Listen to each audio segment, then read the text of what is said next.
For the last 25 years, the music industry has been in a state of, total chaos. It crashed, it consolidated, and it was completely reborn in the digital age. But this whole revolution created a fascinating new mystery. And today, we're gonna get to the bottom of it. Okay, so check this out, because this is the paradox that kicks everything off. We are living in a golden age of access, right? We have streaming platforms that put pretty much every song ever recorded right in our pockets. But here's the crazy part. When you adjust for inflation, the industry's total revenue today still hasn't beaten its peak from the late 90s. Back when we were all buying shiny plastic CDs. So that's the big question, isn't it?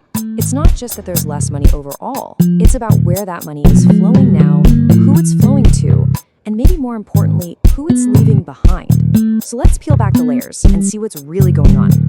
To really get what's happening now, we've got to jump in the time machine and go way back. Back to the moment the old world just shattered. The start of the internet wasn't some gentle transition. For the music industry, it was an earthquake. All of a sudden, with services like Napster, music was just free. And for us, the listeners, it was amazing. But for an industry that was built on selling us $18 CDs, it was a complete and total apocalypse. Physical sales just fell off a cliff, and for a minute there, it looked like the whole business model might just, poof, disappear. So what did the industry do? Did they innovate? Nope. Their response was consolidation. Scrambling and losing money, the major labels just started gobbling each other up. What used to be the big 6 giants of music became the big 3 titans we have today: Universal, Sony, and Warner. They survived by getting bigger. All right, so out of the ashes of that whole file-sharing war, a new model starts to take shape. Streaming looked like the perfect savior, right? It was a legal, super convenient way to get music that could finally bring the money back. But this lifeline came with a really serious catch. And let's be clear, it was a massive financial lifeline. By 2024, the global streaming market was worth over $46 billion. It absolutely brought the recorded music business back from the dead. But the way this new system pays out all that money, it completely changed the game. Okay, this is the secret engine room of the streaming economy. And it's kind of weird, but so important to understand. Most services use what's called a pro rata model. It doesn't matter if you personally only listen to one obscure indie band all month long.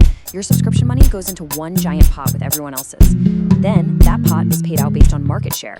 So if a superstar gets 5% of all streams on the platform, they get 5% of the pot. And that includes a little slice of your money. Wild, right? And here's what that actually looks like on the ground. This is a real quote from an artist breaking down their earnings. We're talking nearly 500,000 streams, a number that would have sounded absolutely insane back in the day, and it earned them just over $1,000. For anyone who isn't at the very, very top, trying to make a living from streams alone is pretty much impossible. So what this all adds up to is a stark winner-takes-all economy. The research is pretty clear. The top 1% of artists, the superstars, get a mind-boggling 90% of all streams. And that leaves the other 99% of musicians out there fighting over the leftover 10%. So the money's all different, but that's not the only thing that's changed. The very way we discover music, how we find our next favorite song, is now run by a totally new kind of gatekeeper. The human tastemaker has been replaced by the machine. Think about it. Back in the day, your path to stardom went through a person, an A&R rep who spotted you at a gig, a radio DJ who just fell in love with your single. But now, the new gatekeepers are algorithms. Getting your song on Spotify's Today's Top Hits playlist or going viral on TikTok's For You page. That's the new way to get heard by millions. TikTok, especially, has become the music industry's unofficial A&R department. Labels aren't just scouting for raw talent anymore. They're watching data, looking for songs that are already blowing up. They sign artists who have already proven there's an audience waiting for them. Lil Nas X is the ultimate example. A song that started as an internet meme and became one of the biggest hits of all time before a major label even touched it. Now, when machines become the gatekeepers, it has this massive, and I mean massive, knock-on effect on the music itself. Artists and labels aren't just making songs for people anymore. They're making songs designed to please the algorithm. This new reality has literally reverse engineered the pop song. That long, cool intro that builds all the suspense, it's dead. You have less than 5 seconds to grab a listener before they hit skip. The average song is now over a minute shorter. Because hey, shorter songs mean more streams per hour. In the bridge, that emotional turning point in a song, a lot of times it just gets cut completely to keep the energy up in a repetitive loop. This has also led to the rise of what you might call nostalgia bait. See, the labels know our brains are wired to like stuff that's familiar, so they're encouraging artists to stick melodies from old 90s and 2000s hits into new songs. Why? Because the data shows a familiar sound has a much lower skip rate, and the skip rate is the algorithm's ultimate currency. Okay, so if recorded music is being devalued and engineered for algorithms, where is the real money in music today? The answer is actually pretty simple. It's in getting you out of your house and into a building they control. The live concert industry has become an absolute financial juggernaut. In 2025 alone, the industry giant Live Nation, which, by the way, also owns Ticketmaster, pulled in over $25 billion in revenue. For most artists, touring isn't about promoting an album anymore.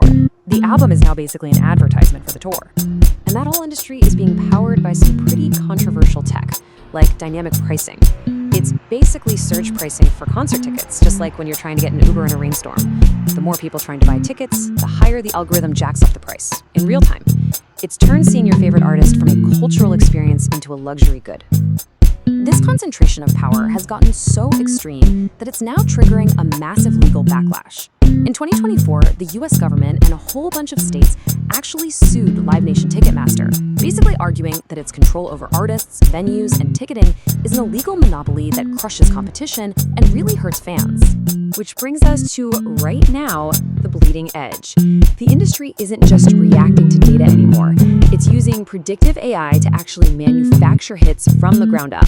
Labels can now feed a demo into a system that scores its viral potential, analyzes its structure against past hits, and even optimizes the lyrics for maximum memeability, all before a single dollar is spent on marketing. And all of this leaves us with one final, pretty unsettling question. For 100 years, the music industry was in the business of finding and selling human creativity. But as we head deeper into this new era, you have to ask, is the next superstar going to be a person with a vision, or are they just going to be a perfectly optimized equation?